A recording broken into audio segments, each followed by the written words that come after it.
আসসালামু আলাইকুম ওয়া রাহমাতুল্লাহি ওয়া বারাকাতুহু। প্রিয় দর্শক, হালাল কথার পরিবারে আপনাদেরকে স্বাগতম। আশা করি মহান আল্লাহ তাআলার অশেষ রহমতে আপনারা সকলে সুস্থ এবং ভালো আছেন। প্রেম মানুষের অন্তরে একটি বিশেষ অবস্থার নাম, যা কারোর প্রতি আবেগ, গভীর অনুভূতির সংমিশ্রণে সৃষ্টি হয়। প্রকৃত প্রেম হলো মহান আল্লাহ ও তার রাসূলের প্রতি প্রেম, যা ছাড়া মানুষ ঈমানদার হতে পারবে না। দুনিয়ায় কেউ কাউকে ভালোবাসলে একমাত্র আল্লাহর জন্যই ভালোবাসে। মা বাবা, ভাই বোন, স্ত্রী, সন্তান সহ আত্মা ও রক্তের আত্মীয়দের প্রতি প্রেমও মহান আল্লাহ ইবাদতের অন্তর্ভুক্ত করে দেন। রাসূল সাল্লাল্লাহু আলাইহি ওয়াসাল্লাম ইরশাদ করেছেন, সওয়াবের আশায় কোনো মুসলমান যখন তার পরিবার পরিজনদের জন্য ব্যয় করে, তা তার সদকা হিসাবে গণ্য হয়। সহিহ মুসলিম 12/14, হাদিস 1002। কিন্তু বর্তমানে প্রেম বলতে যা প্রচলিত হয়ে গেছে, তার নিছক একটি অবৈধ সম্পর্ক, যে সম্পর্ক মানুষকে পাপের অতল সমুদ্রে ডুবিয়ে দেয়। এক মরীচিকা, যা তাকে আল্লাহর রহমত থেকে অনেক দূরে নিয়ে যায়। এই মোহ তাকে দিন দিন আল্লাহর স্মরণ থেকে বিরত করে শয়তানের পূজায় ব্যস্ত করে দেয়। ইতালির পিজায় একটি গবেষণায় দেখা গেছে, প্রথম প্রেম ব্যক্তির ভাবনার পরিবর্তন ঘটায়। পিজা বিশ্ববিদ্যালয়ের মনোরোগ বিশেষজ্ঞ ডোনাটেলা মারাজ্জিতি 20 জন সদ্য প্রেমে পড়া যুগলের উপর একটি গবেষণা চালান। এই গবেষণায় তিনি যাদের সম্পর্কের বয়স 6 মাসের কম, তাদের আহ্বান জানান। গবেষণায় তিনি দেখতে চেয়েছেন যে সারাক্ষণ ভালোবাসার মানুষের কথা ভাবার ফলে মস্তিষ্কের কার্যক্ষমতা কেমন হতে পারে। গবেষণায় মারাজ্জিতি ছেলেমেয়েদের রক্ত পরীক্ষা করে দেখেছেন, সদ্য প্রেমে পড়া তরুণ তরুণীদের ও নেশাগ্রস্ত ব্যক্তির রক্তের সেরোটিনের পরিমাণ একই মাত্রায় রয়েছে।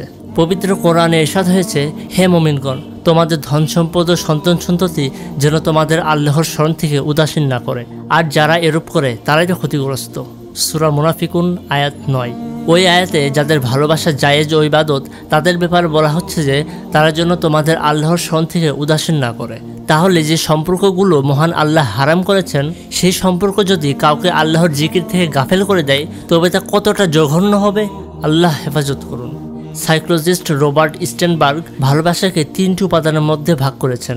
সেই উপাদানটিকে একটি ত্রিভুজের মাধ্যমে প্রতিস্থাপন করেছিলেন। সেই 3টি উপাদানের মধ্যে অন্যতম হলো আবেগ, যৌন অথবা রোমান্টিক আকর্ষণ, যেই আকর্ষণ মানুষের ব্যভিচারের দিকে ঠেলে দিতে পারে।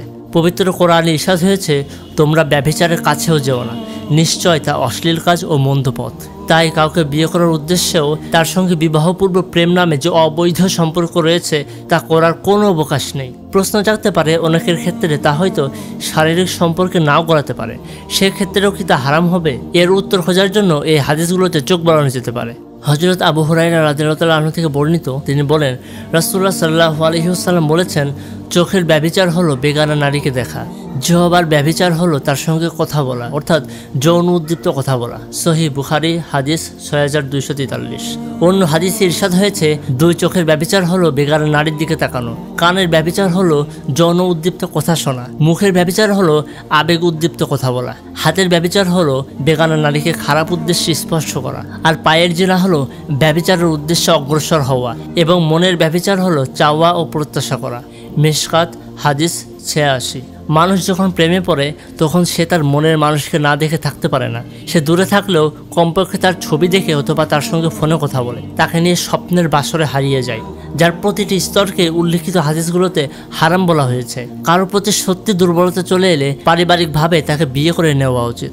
বিয়ে করার দৃঢ় সংকল্প থাকলেও কোনো বেগানা নারীর সাথে সম্পর্ক স্থাপন করা হারাম। আর বেশিরভাগ প্রেমের শেষ পরিণতিই হয় বিচ্ছেদ অথবা ধোঁকা। এটি শয়তানের মরজিকা।